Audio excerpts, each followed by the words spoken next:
Most of the ஃபிளைட்கள்ல இருக்கிற seat எல்லாம் எதுக்காக ப்ளூ கலர்ல இருக்குதுங்கிறது உங்களுக்கு தெரியுமா? ஃபைனல் எக்ஸாம்ஸ் எப்பவுமே மார்ச் ஏப்ரல் மாசத்துல வருது. இந்த உலகத்துல மிகப்பெரிய ஃபெஸ்டிவல் இந்த நாட்டுல தான் கொண்டாடுறாங்களா? இந்த நாட்டுல இவ்வளவு டெக்னாலஜி இருந்தும் ஏன் இங்க உங்களால ஒரு வண்டிகளை கூட பார்க்க முடியாது? ஐபோனை 19ஆம் நூற்றாண்டுல தயாரிச்சிருந்தா அதை வாங்குறத பத்தி நம்ம கனவுல கூட யோசிச்சு பார்க்க முடியாதா? இதே போலவே இன்ட்ரெஸ்டிங் அண்ட் அமேசிங்கான விஷயங்களை தெரிஞ்சுக்கிறதுக்கு வீடியோ ஒரு லைக் பண்ணி ஸ்கிப் பண்ணாம கடைசி வரைக்கும் பாருங்க. நம்பர் 1, உங்கள நிறைய பேர் எப்போது ஒரு முறையாவது ஃபிளைட்ல டிராவல் பண்ணிருப்பீங்க. அதுல எப்போ அது ஃபிளைட்ல இருக்கிற சீட்கள் எல்லாம் கவனிச்சு பாத்திருக்கீங்களா? ஏன்னா மோஸ்ட்லி மேக்ஸிமமான ஃபிளைட்கள்ல இருக்கிற சீட்களோட கலர் ப்ளூ கலர்ல தான் இருக்கும். இந்த மாதிரி எல்லா ஃபிளைட் கம்பெனிக்காரங்களும் சீட்டோட கலர் எதுக்காக ப்ளூ கலர்ல வைக்கிறாங்கிறது உங்களுக்கு தெரியுமா? ஆக்சுவலா சைக்காலஜிக்கலி ப்ளூ கலர் நம்மளுடைய மூளையை காமா வச்சுக்கிறதுக்கு உதவியா இருக்குது. இதனால ஃபிளைட்ல இருக்கிற சீட்ல உட்கார்ற பேசஞ்சர்ஸ் எல்லாருமே ரொம்பவே காமாவும் ரிலாக்ஸ்டாவும் ஃபீல் ஆகுவாங்களாம். அது மட்டும் இல்லாம நீல கலர்ல அழுக்கு தூசி எதுவுமே ரொம்ப தெரியவே தெரியாது. இதனால ஃபிளைட் கம்பெனிகளுக்கு அடிக்கடி சீட்டை சுத்தம் பண்றதுக்கான செலவும் மிச்சமாகும். இந்த காரணங்களால தான் மேக்ஸிமமான ஃபிளைட்கள்ல நம்மளால ப்ளூ கலர் சீட்ஸை பார்க்க முடியும். நம்பர் 2, சோஷியல் மீடியா இன்ஃப்ளூயன்சர்னாலே சோஷியல் மீடியால இருந்து ஒவ்வொரு மாசம் பல ஆயிரங்களை சம்பாதிப்பாங்க. அண்ட் அதுக்காக கண்டிப்பா அவங்க பல வருஷத்தோட உழைப்பையும் போட்டிருப்பாங்க.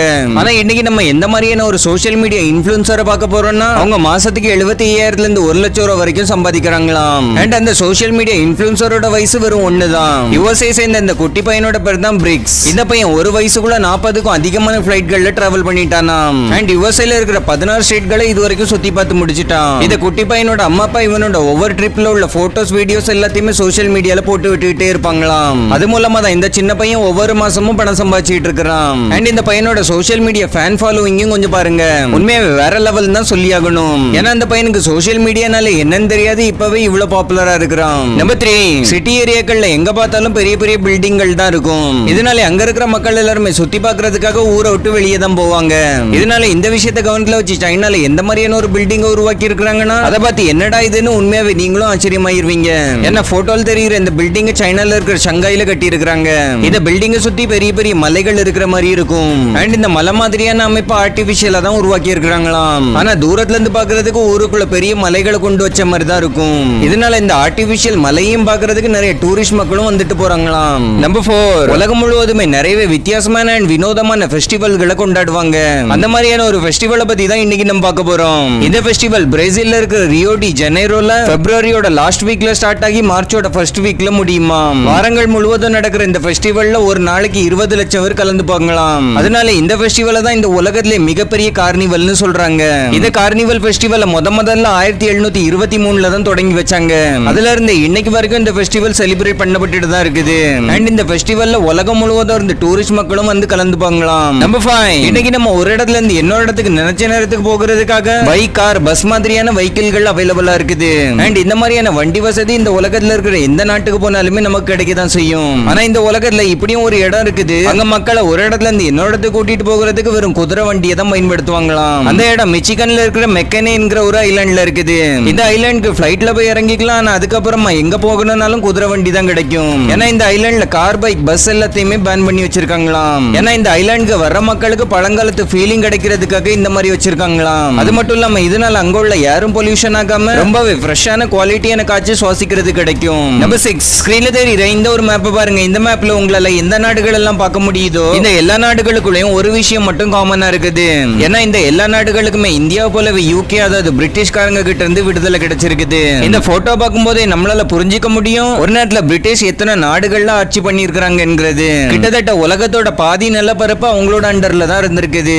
நம்பர் 7, இந்த மொழியை மட்டும் பேசுறவங்க அவங்களோட மூளையோட 2 பகுதியுமே யூஸ் பண்றாங்களாம். ஆக்சுவலா ஒரு நேரத்துல மக்கள் மத்தியில எந்த மாதிரியான ஒரு மித்த பரப்பி விட்டு இருந்தாங்கன்னா சைனாவோட மொழியான சைனீஸ் மொழியை பேசுறவங்க அவங்களோட மூளையோட 2 பகுதியுமே பயன்படுத்துவாங்களாம். ஆனா அதே நேரத்துல இங்கிலீஷ் அண்ட் மத்த மொழிகள் பேசுறவங்க மூளையோட ஒரு பகுதியை மட்டும் தான் யூஸ் பண்ணுவாங்களாம். ஆக்சுவலா சைனா பரப்புன இந்த ஒரு மித்து உண்மை கிடையாது. ஒவ்வொரு மனுஷனோட மூளையிலயும் ஒரு டாமினன்ட் சைடு இருக்கும், ஒரு வீக்கல் சைடும் இருக்கும். அதனால எந்த ஒரு மொழியும் பேசுறதுக்கோ இல்ல படிக்கிறதுக்கோ மூளையோட 2 பகுதியும் யூஸ் ஆக வேண்டிய அவசியம் இல்லையா. அண்ட் அப்படி ஆகவும் ஆகாது. நம்பர் 8, ஆஸ்ட்ரிச்கள் மத்தியில இந்த மாதிரியான ஒரு விஷயத்தை நோட் பண்ணி இருக்காங்கன்னா மேல் ஆஸ்ட்ரிச் ஃபீமேல் ஹியூமனை பார்த்து அதிகமா அட்ராக்ட் ஆகுமா. அண்ட் ஃபீமேல் ஆஸ்ட்ரிச் மேல் ஹியூமனை பார்த்து அட்ராக்ட் ஆகுமா. அதுவும் கொஞ்சம் இல்ல ரொம்பவே அட்ராக்ட் ஆகும். எந்த அளவுக்கு ஹியூமன் மேல் ஃபீமேல் அட்ராக்ஷன் இருக்குதோ அந்த அளவுக்கு இருக்கும்னு சொல்றாங்க. நம்பர் 9, யாரெல்லாம் அனலாக் அதாவது முள்ளுள்ள வாட்ச் யூஸ் பண்றாங்களோ அவங்களுக்கு எவ்வளவு நேரம் இருக்குது, எவ்வளவு நேரம் போயிடுச்சு, அண்ட் ஒரு நாளையோட டைம் நம்ம எப்படி எல்லாம் யூஸ் பண்ணிட்டு இருக்கிறோம்ங்கிற கவனம் அதிகமாவே இருக்குமா. அண்ட் இந்த விஷயத்தை டிஜிட்டல் வாட்ச் யூஸ் பண்றவங்களோட கம்பேர் பண்ணும்போது டிஜிட்டல் டைம் யூஸ் பண்றவங்க அந்த அளவுக்கு இருக்க மாட்டாங்களாம். ஏன்னா இதுக்கு பின்னாடி இருக்கிற ரீசன் என்னன்னு தெரியல. ஆனா நம்ம மூளை டிஜிட்டல் விஷயங்களை ரொம்ப சீரியஸா எடுக்காதுன்னு சொல்றாங்க. நம்பர் 10, இன்னைக்கு மார்க்கெட்ல கிடைக்கிற ஐபோன் நம்ம எல்லாருக்குமே எக்ஸ்பென்சிவான ஒன்னா தெரியும். ஆனா இதே ஐபோனை இன்னையில இருந்து 30 வருஷம் முன்னாடி, அதாவது 1991ல வாங்கியிருந்தா பல மில்லியன் டாலர்ஸ் கொடுத்து வாங்க வேண்டிய நிலைமை வந்திருக்குமா. ஏன்னா அந்த டைம்ல இதே ஐபோனை தயாரிக்கிறதுக்கு பல மில்லியன் டாலர் செலவாகும்னு சொல்றாங்க. அதுக்கான காரணம் இன்னைக்கு ஐபோன்ல பயன்படுத்துற ஸ்பேர் பார்ட்ஸ் எல்லாமே அந்த டைம்ல கிட்டத்தட்ட 1000 மடங்குக்கு எக்ஸ்பென்சிவா இருந்திருக்குது. அதனால அந்த டைம்ல ஐபோன் ஒருவேளை மார்க்கெட்ல வந்திருந்தா நம்மளால அது கனவுல கூட யோசிச்சு பார்க்க முடிஞ்சிருக்காது. நம்பர் 11, எப்படி இந்த ஆள் ஒரு பேப்பர்ல வரைகிற டிராயிங் எல்லாமே பணமா மாறிடும். ஆக்சுவலா 19ஆம் நூற்றாண்டு காலகட்டத்துல சால்வடார் டாலி என்கிற ஒரு ஃபேமஸ் ஆர்டிஸ்ட் இருந்தாரு. இவரை ரொம்பவே அமேசிங்கான ஒரு ஆர்டிஸ்ட்னு சொல்லுவாங்க. ஆனா இவர் எப்பவுமே ஏதாவது ஹோட்டல்ல போய் சாப்பிட்டா அதுக்கான பணத்தை கொடுக்கவே மாட்டாரு. ஏன்னா இவர் எந்த ஒரு ஹோட்டலுக்கு போனாலுமே அங்க செக்ல தான் பேமெண்ட் பண்ணுவாரு. அண்ட் அந்த செக்குக்கு பின்னாடி எப்பவுமே ஏதாவது ஒரு டிராயிங்கையும் வரைஞ்சு வச்சிருவாராம். அதனால அந்த செக் ஒரு பேமெண்ட்டை விட ஒரு மிகப்பெரிய ஆர்ட் பீஸா மாறிடுமாம். இதனால அந்த ஹோட்டல்காரங்களும் செக்க வச்சு அந்த பணத்தை எடுக்காம அதை அவங்க கிட்ட பத்திரமா பொக்கிஷம் போல வச்சிருப்பாங்களாம். நம்பர் 12, ஒரு சில மூவிஸ் இல்ல டிவி ஷோஸ்ல ஏதாவது சீனை சென்சார் பண்ணிருப்பாங்க. இந்த மாதிரி பண்றதுக்கு பின்னாடி நிறையவே காரணங்கள் இருக்கும். ஆனா சைனால சென்சார்டுங்கிற வார்த்தையே சென்சார் பண்ணி வச்சிருக்காங்களாம். அதாவது அங்க சென்சார்ஷிப் என்கிற ஒரு வார்த்தையே சென்சார்டா இருக்குது. அதனால அங்க உங்களால சென்சார்டுங்கிற ஒரு வார்த்தையை பயன்படுத்த முடியாது. நம்பர் 13, பாராநார்மல் எக்ஸ்பர்ட்ஸ் ஒரு பாராநார்மல் விஷயமா என்ன சொல்றாங்கன்னா, ராத்திரி நம்ம நல்லா தூங்கிட்டு இருக்கும்போது நமக்கு ஏதாவது பேய் கனவு வந்து அந்த கனவுல இருந்து நம்ம திடீர்னு எழும்பிட்டோம்னா அதுக்கு அர்த்தம் உண்மையாவே ஒரு பேய் நம்மளோட உடம்பை எடுத்துக்கிறதுக்கு முயற்சி பண்ணிட்டு இருந்துன்னு அர்த்தமா. ஆனா நம்ம பாடி அதை ரிஜெக்ட் பண்றதுனால தான் நம்ம பயந்து தூக்கத்துல இருந்து எழும்பிடுவோம்னு சொல்றாங்க. அண்ட் இந்த விஷயம் மேக்ஸிமம் நைட்டு 3 மணி அளவுல தான் நடக்குமா. அதுக்காக இதை நினைச்சு பயப்பட வேண்டிய அவசியம் இல்லை. ஏன்னா இது ஜஸ்ட் ஒரு தியரி தான். இது எந்த அளவுக்கு உண்மை எந்த அளவுக்கு பொய் என்கிறது யாருக்குமே தெரியாது.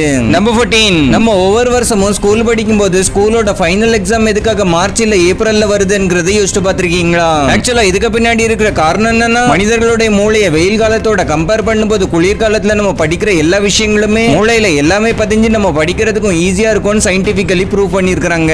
ஆனா குளிர்காலம் படிக்கிறதுக்கு நல்ல சீசனா தான் இருக்குது. ஆனா அதே நேரத்துல படிச்சதை எழுதுறதுக்கு ரொம்ப ஒஸ்டான சீசனா இருக்குதாம். ஏன்னா இந்த உலகத்துல இருக்கிற நிறைய இடங்கள்ல குளிர்காலத்துல டெம்பரேச்சர் எந்த அளவுக்கு லோ ஆகிரும்னா கைய வச்சு வேகமா எக்ஸாம் எழுதுறதுக்கு கை ஒழுங்கா வேலையே செய்யாதாம். அதனால என்ன குளிர்காலமா இருக்கிற மாசத்துல மெயினான எக்ஸாம் வச்சா நிறைய பேரால அவங்களுக்கு தெரிஞ்ச எல்லா விஷயத்தையுமே ஒரு குறிப்பிட்ட நேரத்துக்குள்ள எழுதி முடிக்க முடியாதாம். ஆனா அதே நேரத்துல மார்ச் ஏப்ரல் டைம்ல கொஞ்சம் கொஞ்சமா வெயில் காலம் வரும்போது வெயில் வெக்க காரணமா படிக்கிறதுல அதிகமான கான்சென்ட்ரேஷன் இல்லாட்டியும் நம்ம ஏற்கனவே படிச்ச எல்லா விஷயங்களையும் ப்ராப்பரா எழுதுறதுக்கு ஏச்சமான காலமா இருக்குமா. அதனால இந்த மழை காலங்கள்லையும் குளிர்காலங்களையும் நம்மள கொஞ்சம் கொஞ்சமா படிக்க வச்சு சின்ன சின்ன எக்ஸாம்ஸ் எல்லாம் போட்டு வெயில் காலத்துல நம்மள ஃபைனல் எக்ஸாம்க்கு ரெடி பண்ணுவாங்க. இதனால இந்த ஃபைனல் எக்ஸாம்ஸ் எப்பவுமே மார்ச் ஏப்ரல் டைம்ல வருது. ஓகே ஃப்ரெண்ட்ஸ், இந்த வீடியோல அவ்வளவுதான். வீடியோ பிடிச்சி இந்த வீடியோ லைக் பண்ணி உங்க ஃப்ரெண்ட்ஸ் அண்ட் ஃபேமிலியோட ஷேர் பண்ணுங்க. இன்னொரு இன்ட்ரெஸ்டிங்கான வீடியோல உங்களை சந்திக்கிற வரலையும் டட்டா பை பாய்.